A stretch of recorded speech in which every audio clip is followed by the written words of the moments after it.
കശ്യപ് കുളിയൊക്കെ കഴിഞ്ഞ് ഫ്രഷായി മുറിയിലേക്ക് കയറി വരുമ്പോൾ ബെഡിൽ കിടന്ന് ഞരങ്ങുകയും മൂളുകയും ഒക്കെ ചെയ്യുന്നുണ്ടായിരുന്നു ആ പെൺകുട്ടി. ഹലോ എടോ. കശ്യപ് പതിയെ അവളുടെ കവിളിൽ നിന്ന് തട്ടിക്കൊണ്ട് വിളിച്ചു. ആ എടോ, ഒന്ന് കണ്ണു തുറന്നേ.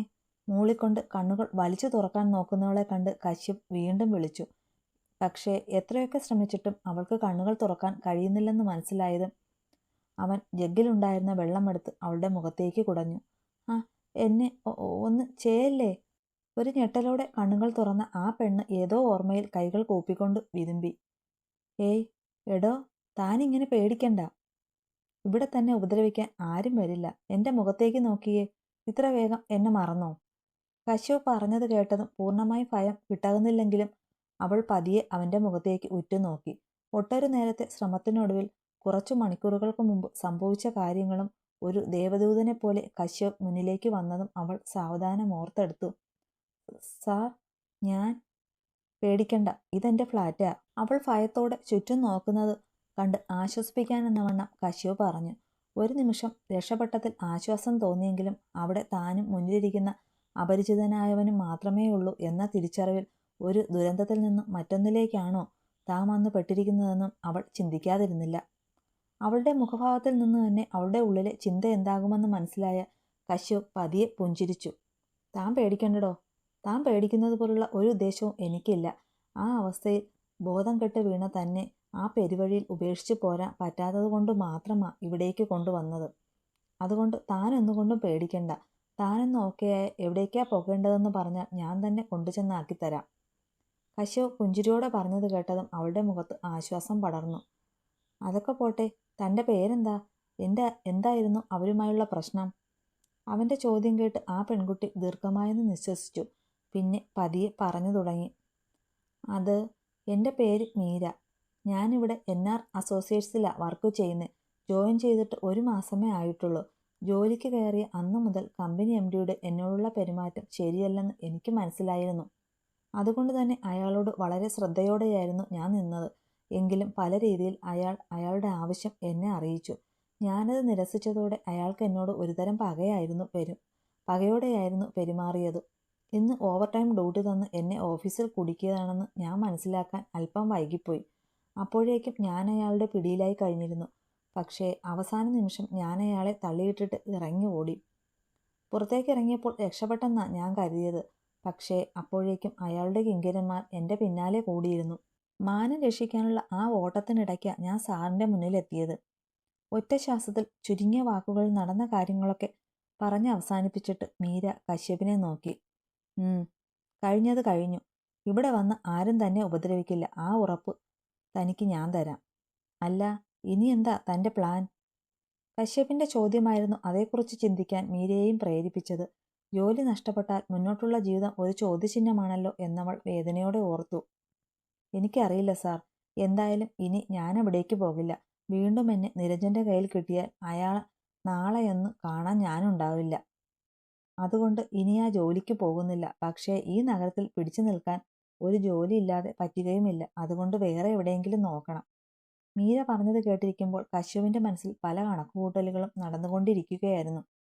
മുംബൈ നഗരം കശ്യപിൻ്റെ ജീവിതത്തിലെ പുതിയൊരു അധ്യായത്തിന് തുടക്കം കുറിക്കുകയാണ്. Crystal group of companies, Mumbai. Main gate കടന്ന് ഒരു കാർ ഉള്ളിലേക്ക് വന്നു. ആ വരവ് കാത്തു നിന്ന കമ്പനി എംപ്ലോയീസ് മുഴുവൻ തിടുക്കപ്പെട്ട് എല്ലാം റെഡിയല്ലേ എന്ന മട്ടിൽ പരസ്പരം ഒന്ന് നോക്കി. അപ്പോഴേക്കും കാർ അവർക്ക് മുന്നിലേക്ക് വന്ന് ബ്രേക്ക് ഇട്ടിരുന്നു. ഡ്രൈവിംഗ് സീറ്റിൽ നിന്ന് പുറത്തേക്കിറങ്ങിയ കശ്യപിനെ കണ്ട് എല്ലാ മുഖങ്ങളിലും പുഞ്ചിരി വിടർന്നു.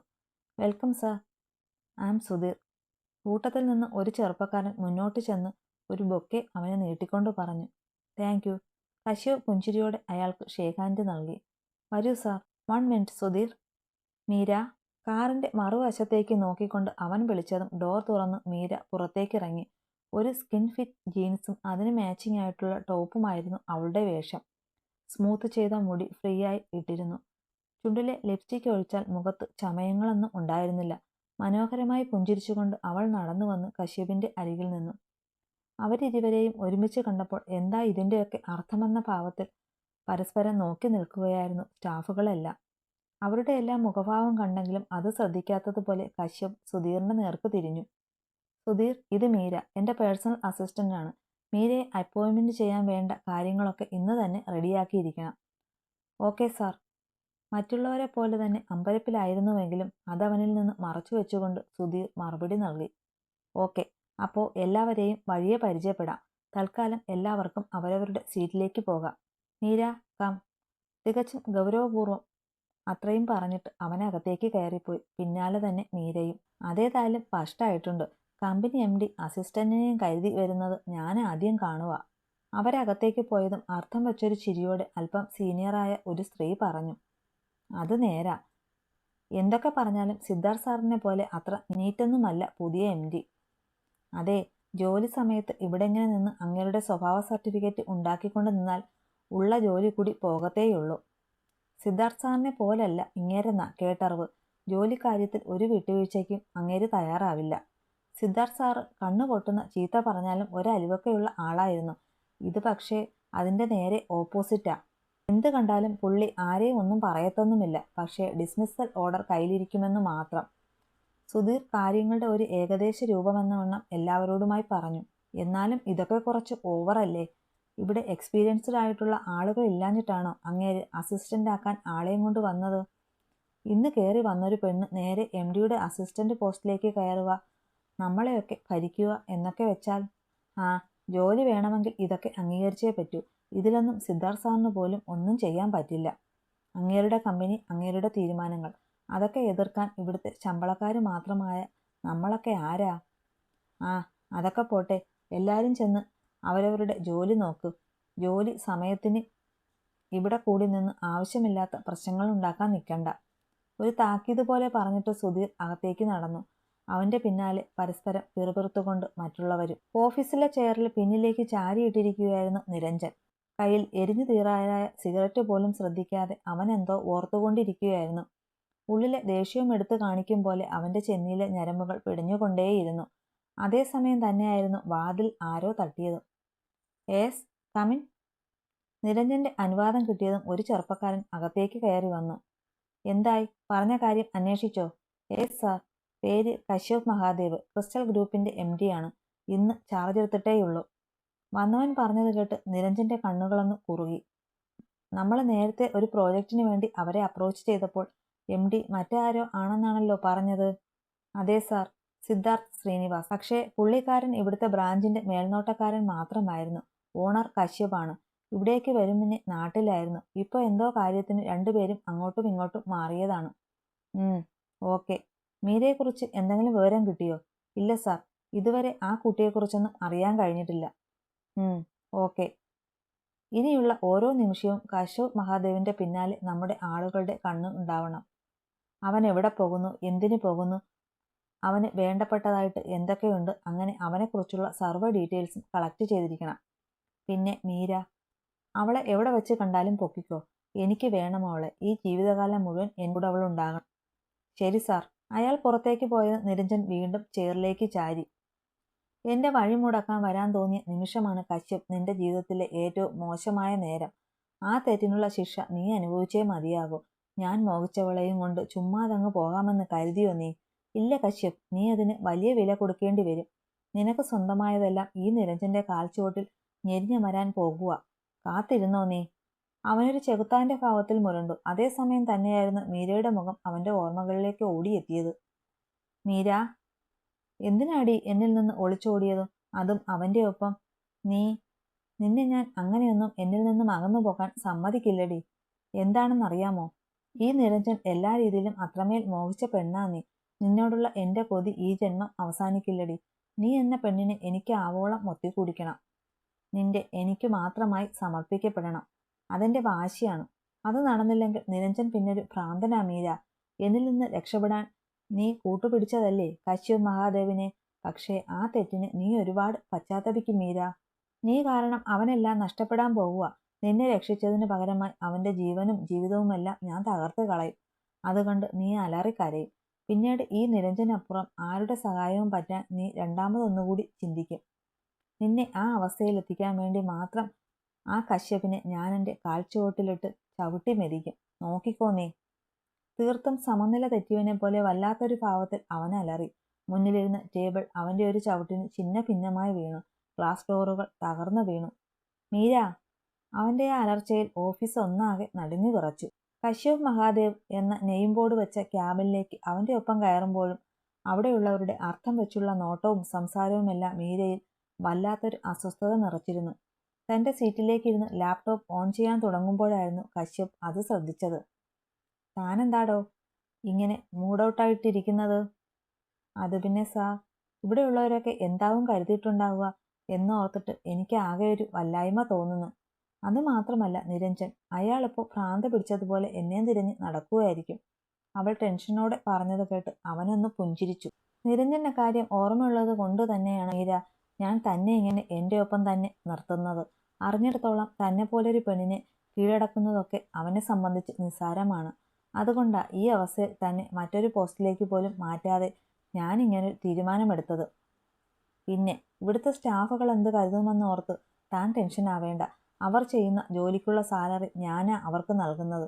തൽക്കാലം അവരാ ജോലി മാത്രം ചെയ്താൽ മതി. അതിനപ്പുറം ഭാരിച്ച കാര്യങ്ങളൊന്നും അന്വേഷിക്കാൻ ആരും മെനക്കെടണ്ട. താനിവിടെ ഇരിക്കും. അധികം വൈകാതെ തനിക്ക് അപ്പോയിൻമെൻ്റ് ഓർഡർ കയ്യിൽ കിട്ടും. ഇപ്പോൾ അതിനെക്കുറിച്ചൊക്കെ ചിന്തിച്ചാൽ മതി, കശ്യപ് പറഞ്ഞു. അവൻ പറഞ്ഞതുപോലെ തന്നെ കുറച്ച് സമയം കൂടി കഴിഞ്ഞപ്പോൾ മീരയ്ക്കുള്ള അപ്പോയിൻമെൻ്റ് ഓർഡറുമായി സുധീർ വന്നു. ആ സുധീർ, മീരയ്ക്കുള്ള സീറ്റ് ഈ ക്യാമ്പിൽ തന്നെ സെറ്റ് ചെയ്താൽ മതി കേട്ടോ.